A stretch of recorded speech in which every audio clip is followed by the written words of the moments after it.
નમસ્તે વાલા બાળમિત્રો. આજે આપણે અંગ્રેજીની દુનિયામાં એક ખૂબ જ મજેદાર સફર પર જવાના છીએ. શું તમે તૈયાર છો? આજે આપણે કોઈ કંટાળાજનક ભણતર નહીં, પણ રમત સાથે ઇંગ્લિશ ગ્રામર એટલે કે અંગ્રેજી વ્યાકરણ શીખીશું. આપણું આ મિશન છે ઇંગ્લિશ ગ્રામર એડવેન્ચર. શબ્દોની ઓળખ. મિત્રો, જ્યારે આપણે બોલીએ છીએ ત્યારે આપણે ઘણા બધા શબ્દોનો ઉપયોગ કરીએ છીએ. જે ઘણા બધા શબ્દોનો ઉપયોગ કરીએ છીએ, પણ શું તમને ખબર છે કે આ દરેક શબ્દનું એક ચોક્કસ કામ હોય છે?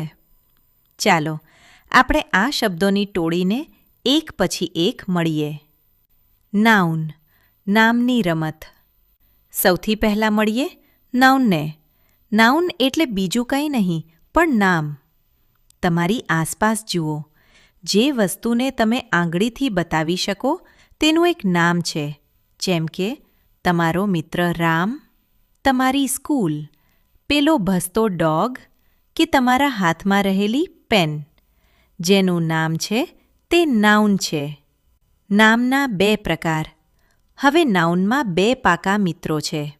એક છે કોમન નાઉન, જે આખા ગ્રુપ માટે વપરાય, જેમ કે બોય એટલે કોઈ પણ છોકરો. અને બીજો છે પ્રોપર નાઉન, જે કોઈ ખાસ વ્યક્તિ માટે વપરાય, જેમ કે રામ. યાદ રાખજો મિત્રો, પ્રોપર નાઉન હંમેશા મોટા એટલે કે કેપિટલ અક્ષરથી જ લખાય. પ્રોનાઉન, નામના મિત્રો. મિત્રો, કલ્પના કરો કે મારે કહેવું હોય કે રામ સારો છોકરો છે, રામ લેસન કરે છે, રામ રમે છે. વારંવાર રામ રામ બોલવું કંટાળાજનક લાગે ને? એટલે આપણે તેની જગ્યાએ તેના મિત્ર પ્રોનાઉનને બોલાવીશું. છોકરા માટે હી, છોકરી માટે શી અને બોલ જેવી વસ્તુ માટે ઇટ. કેટલું સરળ થઈ ગયું! Action time. ચલો મિત્રો, હવે થોડી હલનચલન કરીએ. આપણે જે કંઈ પણ કામ કરીએ છીએ તેની એક અલગ જ મજા છે. ચાલો જોઈએ એને શું કહેવાય. Verb action hero. આ છે આપણો વર્બ એટલે કે એક્શન હીરો. તમે સવારથી સાંજ સુધી જે કામ કરો છો, ખાઓ છો, રમો છો, ઊંઘો છો કે દોડો છો, આ બધું જ વર્બ છે. વર્બ વગર વાક્ય અધૂરું છે. તે વાક્યમાં પ્રાણ પૂરે છે. એડજેક્ટિવ, જાદુઈ વિશેષણ. હવે મળીએ એડજેક્ટિવને. આ એક જાદુઈ શબ્દ છે. તે બતાવે છે કે કોઈ વસ્તુ કેવી છે. હાથી તો છે જ, પણ કેવો? બિગ. સફરજન કેવું છે? રેડ. ચોકલેટ કેવી છે? સ્વીટ. વસ્તુની સુંદરતા વધારતા આ શબ્દો એટલે એડજેક્ટિવ. પ્રિપોઝિશન્સ ક્યાં છે? બાળકો, ઘણીવાર મમ્મી પૂછે છે ને કે તમારી ચોપડી ક્યાં છે? ત્યારે આ શબ્દો કામ આવે છે.